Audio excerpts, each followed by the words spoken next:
Hey everybody, it's Mark, your friend from Slot Journal. This is kind of a catch-up video. It's not going to be a real long one, but I just wanted to kind of go over a few things I've been working on. One thing you'll notice here, there used to be cars here in this space, and they're all gone now because they got moved somewhere else, and I'm going to show you where they got moved to. I did a little bit of teaser the other day on, building some shelves in the basement. Got them built and got them filled, and I'm going to show you how that worked out. I'm going to show you, some things I bought at a recent slot car show and some other things I've been working on. But most importantly, I wanted to find a way to celebrate 1,200 subscribers. Didn't really do anything for 500. We hit 1,000 and I was just really busy and didn't think to do anything, didn't have anything prepared. But I've been taking some time with my 3D printer and some other things, and I wanted to come up with some. I like 1,200 seems like a good number. We've hit that, so I'm going to do a little giveaway on that, and we'll talk about that later, and I'll show you what I got in mind. But in any case, let's get started. I'm going to first show you these shelves I've been working on. Okay, so these shelves really aren't anything special. They're just 1x6 pine. I held them together with some deck screws and then screwed them directly up into the floor joists above. See a couple strips of wood there in the middle. That's just to keep the center of the shelves from bowing because they are about 6 feet wide. Did some calculations just to make sure that, the weight of the cars wouldn't be too much for this to handle. But overall, it took me about a day and a half to just get these put together, get a couple coats of paint on them, and my lovely wife helped hold them up just long enough so I could get these screwed up into the joists. So it worked out pretty well, and the next thing was to fill them.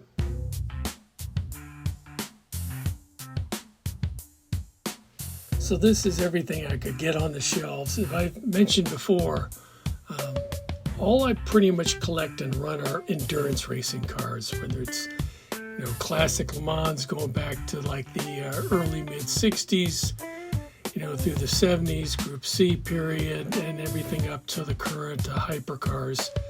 That's pretty much what I do, with the exception of I have 2 American street machines. I've got 5 minis because they're fun to run, and I have 4 DTM cars that I bought just because I like deliveries. But pretty much that's what my collection is limited to, endurance racing cars only. That's my favorite type of racing.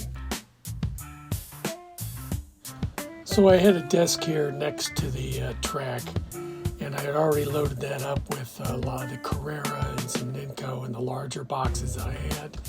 There I am so far, but then I have some more cars to fit. I got some of these leftovers. There's some MR slot cars. I've got MRC. I've got some Revell monogram cars and a couple other ones to figure out where I'm going to put those, and we'll drop those in somewhere. I'm going to have to build some more shelves, I guess. But in the meantime, this at least gets some of those cars out of the boxes, which will allow me to put some other useful items in the spaces where these boxes were, get them out of my workshop, and it'll free up some extra space here in the basement.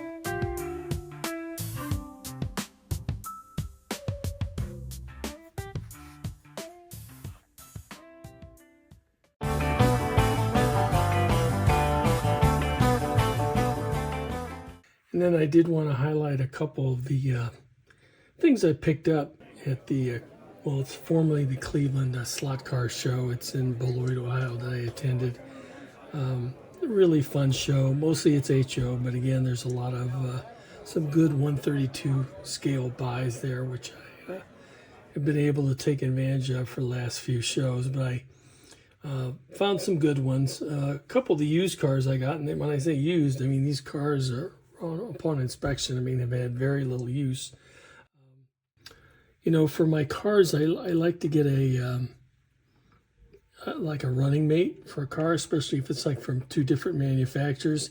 I'd had this Audi TT for years. It's a SCX, nice running car, but I wanted to get another car as a running mate, so I was able to pick up this Ninco with a really nice Red Bull livery. Again, different spoiler style. But again, fun car. Again, very little use. I mean, it's looks really good. Very happy with that. And I saved about $20 off of what I would have paid if I had bought a similar car, similar condition on eBay. Similarly, I have a purple Fly Panos. This was one of the first cars I bought. It was one of running mate for that, and I always like this kind of French edition, this blue Panos Coupe Esperante. So again, picked up this one. Again, it's you know, practically brand new. It's had almost little running time on it at all, and again, saved about $20. I was looking at one on eBay, exact same condition, and bought this one for about 20 bucks less. So, you know, I really like the flea markets and when you have some of these shows, because you can find some really nice deals. I also picked up a new Scalextric Cobra coupe, but that one's in the box. I already put it away, so I'm not digging it out right now to show you that one, but hey, good buys. So I wasn't sure quite what to do for the 1,200 subscriber giveaway. I wanted to come up with something. So here's what we're going to do. I've got, obviously, we'll send out some stickers. We got our Slot Journal stickers, our Slotosaurus Rex. We're going to also include one of these, our coffee mug. Has the logo and also the Slotosaurus Rex logo on the back. And then the other thing we're going to include, probably the most fun of these, is the, because we deal so much with track construction, we're going to send you our own Slot Journal construction crew. And let me show you that. So here's our Slot Journal construction crew. See, we got two beauties here that are seem to be doing most of the work, while the foreman in the middle there looks on. And Harry and Larry are sitting here enjoying their lunch. You know, work never bothered them. They could sit and watch other people work all day long. And obviously, they've got a couple construction barrels there, of course, because, you know, when you're working on the track, sometimes construction just never ends. So this will be part of the, you know, prize we have here for our 1,200 subscribers. And okay, everybody, I know I give this speech almost every spring to summer, you know, but it's one of those times where I've got a lot of video stuff in the can, and I just haven't had time to put it together and get it out. Yeah, I've been, you know, mowing the yard. I've been opening the pool. I've got lots of stuff to do around the house, so it's harder for me to make time to do stuff, but I do want to get some stuff together here and get some things out for you, so we'll be working on that. I'm promising myself I'm not going to take an extended hiatus from late summer through the fall like I did the last couple of years, so we'll see how that works. But what I want to do now is we're going to go through our 1,200 subscriber celebration. And again, I really want to thank you guys, you know, everybody who subscribes, who watches, who comments, because I really love those comments. You know, if you think I could do something better, or you want to see something in particular, let me know. I really want to try to make this content as fun and enjoyable as I can. But so what I'm going to do for those prizes I showed you, again, you'll get all those things. You'll get the stickers, the coffee mug, and the construction crew. What I'm going to do is we're going to have a rock and roll quiz. And this is going to be classic rock. So, you know, if anybody under 50 gets this stuff, I'll be maybe a little surprised. There's a couple in here. But again, none of these songs are like really obscure. For anybody who's willing to think a little bit or rack your memory, I think you'll be able to come up with some of the answers. But I think we got some fun ones. So let's start it out. I've got 6 different questions. And what I'm going to do is put your answers in the comments. And the first person who gets all the answers correct, you know, I'm going to send the prize off to. So let's have some fun. If nothing else, just do this for fun with me.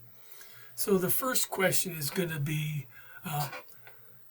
who is Funky Claude? And why was he running in and out? That's question number 1. Who was Funky Claude, and why was he running in and out?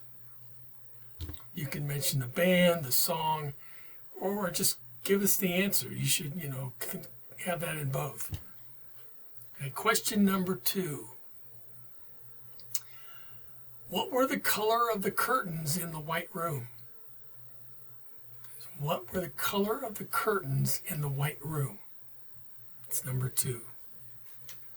Let's go on to number 3, okay? Who waits by the window, wearing a face that she keeps in a jar by the door? I don't think that one's too hard, but, song title to do it. But who waits by the window, wearing a face that she keeps in a jar by the door? Okay. Number 4. This one might be kind of tough. We'll go back a little ways on this one. But when you walk over the bridge of sighs to rest your eyes in shades of green, where are you going? When you walk over the bridge of sighs to rest your eyes in shades of green, where are you going? Number 5. This is about a drink. What drink can show smack you down? What drink can show smack you down? And the last one, number 6. When the shotgun sings a song, who will you be tipping your hat to? When the shotgun sings a song, who will you be tipping your hat to? I don't think that one's too hard, but, you should know it. So those are 6 questions. Just put those 6 answers in the comments. And again, the first person who answers them correctly will send off that little prize package to you. So a couple other items I did want to share that I picked up recently.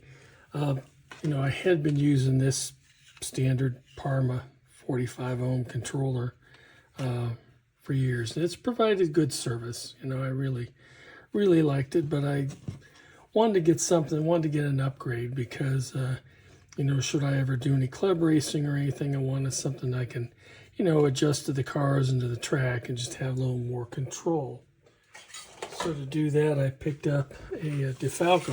It's a D300. It has adjustable brakes and sensitivity, and I been playing with a little bit. I kind of started out with them these at 12 o'clock on both of these, but I could tell right away. Just the smoothness was a lot better, a lot of improvement there. So I'm gonna look forward to using this on this setup.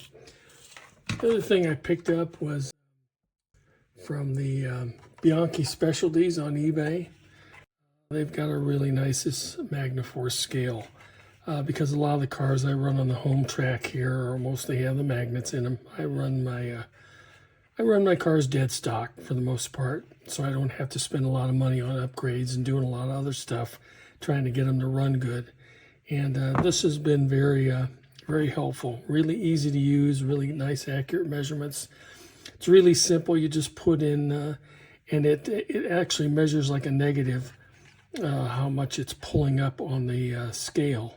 So it's easy, and don't have to do any calculations. It's a really nice, easy tool to use. So that's come in really handy. And at $50, that the price is really hard to beat. Another thing I wanted to mention is, I was using my 3D printer to print a lot of figures and stuff. Obviously, I've got gobs of them to paint up.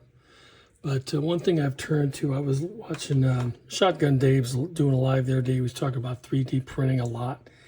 And one thing I've kind of leaned towards a little bit now is seeing what I can do with this 3D printer on creating cars. And FDM printers traditionally are not known for doing real fine detail, nothing like a resin printer.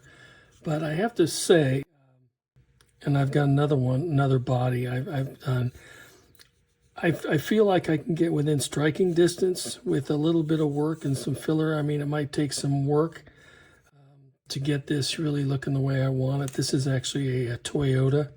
It was a free file I got on Colts 3D.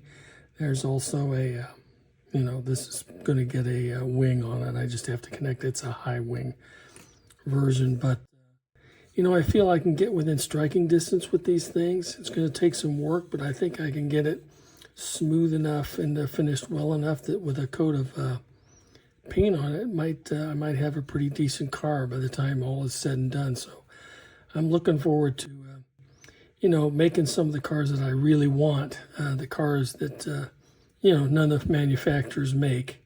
So that's something I'm working on now that I'm looking forward to putting some more time in, see what I can come up with. And as I mentioned before, anybody who wants stickers, wants to send some, my email is in the About. Click on that, you'll see there's an email address. Go ahead and reach out to me, send me your address. I'll be happy to send you some. And I'd love to have your stickers back. I'll have to figure out where I want to put them. I want to thank Todd at Toju Racing, sent these to me. I sent a little thing out to him, so that was a lot of fun. And I've got some other things going out to some other people. And I think we're going to have some fun with that. I've been having some fun with the 3D printer too, and we'll see where that leads. But again, I want to thank everybody for that. And until next time, keep your finger on the trigger and step on it.